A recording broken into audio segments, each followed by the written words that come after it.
समय आया, एक बार करवा का नाम उस जो पार्वती जी की सहेली थी उसका नाम करवा पड़ गया। करवा पड़कर एक साधारण परिवार में उसका जन्म था। पति के साथ संग में रह रही थी। पति को थोड़ा शरीर में शिथिलता हो गई थी और वो शिथिलता को देखकर पति को लगी प्यास। जब प्यास लगी तो पानी पीने के लिए पति सरोवर के पास गया। जरा ध्यान देना इस कथन। पति गया सरोवर के पास में। कई लोग करवा चौथ की बहुत हंसी उड़ाते हैं, माताओं की बड़ी हंसी उड़ाते हैं। उनसे निवेदन है मेरा, हमारे सनातन धर्म के जितने व्रत हैं, हमारे सनातन धर्म के इस भारत की भूमि से जितने नियम धर्म जितने निकले हैं, जितने व्रत निकले हैं, साधना निकली है, ये साधारण नहीं है। इसलिए बार बार कहते हैं चंदन है इस देश की माटी, तपोभूमि हर ग्राम है, हर बाला देवी की प्रतिमा, बच्चा बच्चा राम है। कोई साधारण नहीं, कोई अब पार्वती जी की वो सहेली का नाम जन्म लेते लेते लेते लेते एक बार करवा पड़ गया। पति थोड़ा सा शिथिल था, शरीर में थोड़ा रोग हो गया था। पानी पीने के लिए सरोवर पर गया। सरोवर में जैसे पानी पीने के लिए गया, एक मगर ने उस पति का पांव पकड़ लिया। करवा पार्वती जी की सखी थी, जन्म लिया मृत्यु लोक में, नाम करवा पड़ गया। करवा चतुर्थी का व्रत करने से अखंड सौभाग्य हो जाता है। मात्र पार्वती जी की सहेली का व्रत। करवा गई, करवा ने देखा कि मेरे पति का पांव मगर ने पकड़ रखा है, और करवा शिव की उपासक थी। करवा शंकर की उपासक, और शंकर भगवान से ज्यादा करवा माता पार्वती जी की उपासक थी, क्योंकि पार्वती जी की सहेली थी।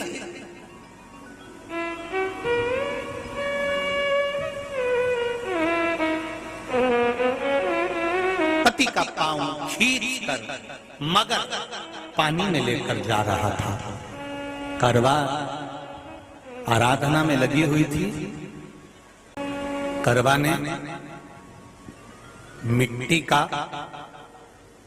एक गोल भाग ही बनाया था, जिस पर पार्वती जी का जो नीचे का पीठी का होती है उस पर शिवलिंग रखा था। केवल नीचे का भाग का निर्माण ही करा था, और करवा के कानों में शब्द पड़ गया। करवा के कानों में शब्द पड़ गया, पति के चीखने की आवाज आई। करवा दौड़ पड़ी। ये तो कैलेंडर में छपा हुआ करवा चौथ का फोटो आने लगा, नहीं तो पहले नियम था दीवार पर बनाई जाती थी और वहां पूजन करी जाती थी। कई माताएं जानती होगी यहाँ पर आज भी, पहले दीवार पर बनती थी, पूरा परिवार की सौभाग्यवती नारियां वहां आकर पूजन करती थी एक जगह, फिर बाद में छत पर जाकर करवे का अर्घ दिया करती थी। ये नियम था। अब तो बना बनाया कागज आ जाता, उसको चिपका दो, पूजन कर लो, वो अलग प्रमाण। पर यहाँ करवा मट्टी का भाग का लेपन कर रही थी, और लेपन करते करते बस उस समय पर पति की आवाज आई, छोड़ा।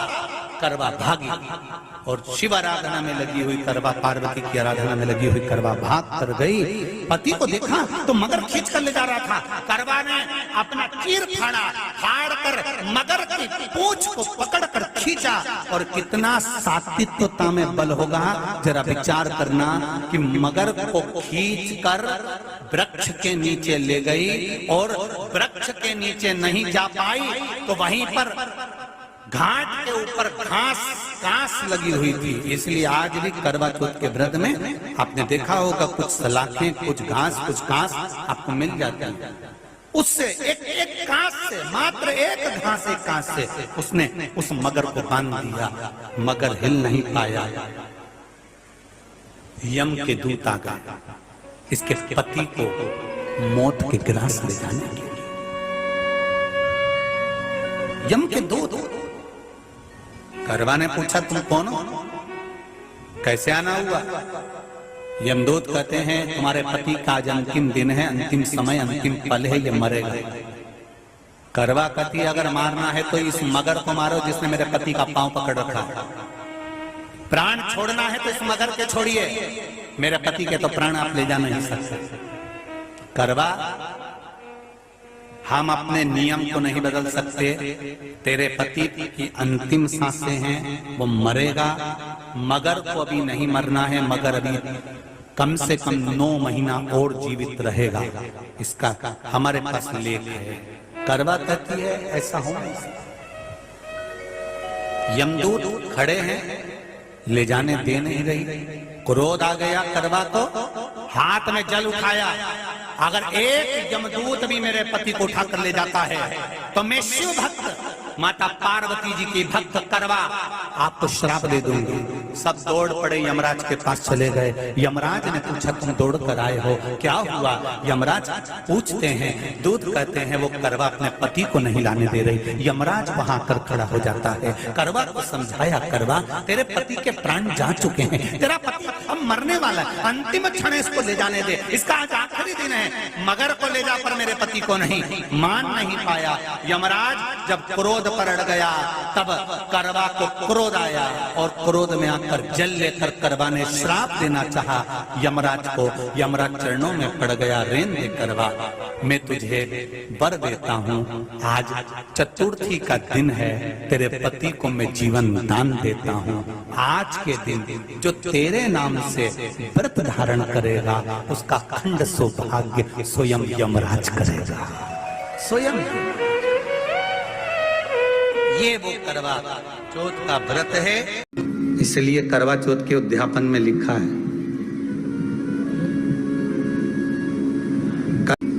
उसका जब उद्यापन होता है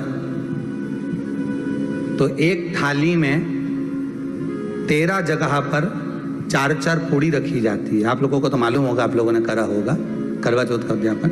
एक थाली में 13 जगह पर पूड़ी और सीरा, सीरा मतलब हलवा रखा जाता है। और रखने के बाद में उसके ऊपर एक पत्तल रखकर उस पर सुहाग का वस्त्र, साड़ी, 5 वस्त्र, सुहाग सामग्री सब उस पर रखी जाती है। और रखने के बाद में हाथ में कंकु, चावल, हल्दी लेकर, संकल्प लेकर उस थाली पर से घुमाया जाता है। कामना करी जाती है, हे चौथ माता, हे करवा चौथ, हे चतुर्थी मां, मेरे जीवन में मैंने आपका व्रत करा है, मेरे इस व्रत को स्वीकार करना, मेरा सौभाग्य का, मेरा मांग का सिंदूर, मेरी भाल की बिंदी, मेरे हाथ का चूड़ा, मेरी पाँव की बिछोड़ी, इसको अमर करना मां। और जो ये वस्त्र मैं दे रही हूँ, इस वस्त्र को मैं जो प्रदान कर रही हूँ चौथ माता, इसको स्वीकार कर कर मेरी भी चुनड़ी को लाल बनाए रखना। तब उस साड़ी को, उस वस्तु को, उस सामग्री को उठाकर घर की वृद्ध सास को, जो घर में सासू होती है, उसको दिया जाता है। सास नहीं हो तो किसी सौभाग्यवती नारी को दिया जाता है। उसके बाद में आप फिर ब्राह्मणों का भोजन कराओ, बड़े प्रेम से बुलाओ और ब्राह्मण ब्राह्मणी का भोजन कराओ। अब आज के जमाने में जो करवा चौथ का उद्यापन होता है, उसमें जब समाज की माताएं उद्यापन करती है तो केवल स्त्री को भोजन करा देती है, पुरुष को नहीं कराती। पर करवा चौथ के उद्यापन में लिखा है कि ब्राह्मण का भोजन होना चाहिए, उसके साथ सौभाग्यवती नारी आए, उसकी पत्नी। पर अपन ने तो सोचा कि चौथ माता का उद्यापन है तो केवल स्त्री को खिला दो, उद्यापन का पूर्ण फल मिल जाएगा। नहीं, उसका सुख नहीं और देने का भी फल है महाराज। करवा चौथ का उद्यापन करो तो भोजन करने उसको बुलाओ जो अपने घर का हो, उसको उद्यापन में नहीं गिनो। अपने घर के लोगों तो वैसे ही भोजन करेंगे, घर का व्यक्ति तो वैसे ही भोजन करेगा ना, पर अपन ने उन्हीं को गिना। ने हमारी बड़ी जीजी के गिन लो, ने छोटी जीजी गिन लो, ने भांजी के गिन लो, ने उसके गिन लो, ने उसके गिन लो, ने 13-14 ऐसे ही इकट्ठा कर लिया। ने साहब ये अपने इकट्ठे हो गए, ये तो अपने हो गए। ये तो तुम उद्यापन करोगे तो घर में इनको तो जिमाना ही पड़ेगा क्योंकि तुम्हारे रिश्तेदार हैं। दूसरे को जिमा कर जब हम दान देते हैं, दान उसको लगता है जो दूसरे को दिया गया। कई लोग कहते हैं हमने बहन बेटी के दे दिया, तो बहन बेटी क्या दान लेती है? किस पुराण में लिखा है कि बहन बेटी दान लेती है? हमको वो भी बताना कि बहन बेटी दान लेती है, क्योंकि बेटी तो खुद कन्यादान में जाती है। बेटी का कन्यादान होता है, वस्तु का दान नहीं। बेटी खुद दान में दी जा रही है, कन्यादान में। बेटी कभी दान नहीं लेती महाराज, बहन बेटियां कभी दान नहीं लेंगी। और बहन बेटियों को कह भी देना चाहिए, अगर भाभियों बोले कि हमने जीजी को दान है, दान मान नहीं ले रहे हैं, देना हो तो ठाट से हमारा हक दे रही हो। हम साल भर में आते हैं तो राखी पे साड़ी दे रही हो, ये हमारा हक है क्योंकि हमारे मकान में रह रही हो, हक दे रही हो, दान नहीं।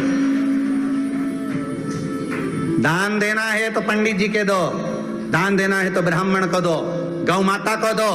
हम दान नहीं ले रहे, हम अपना हक मांग रहे हैं।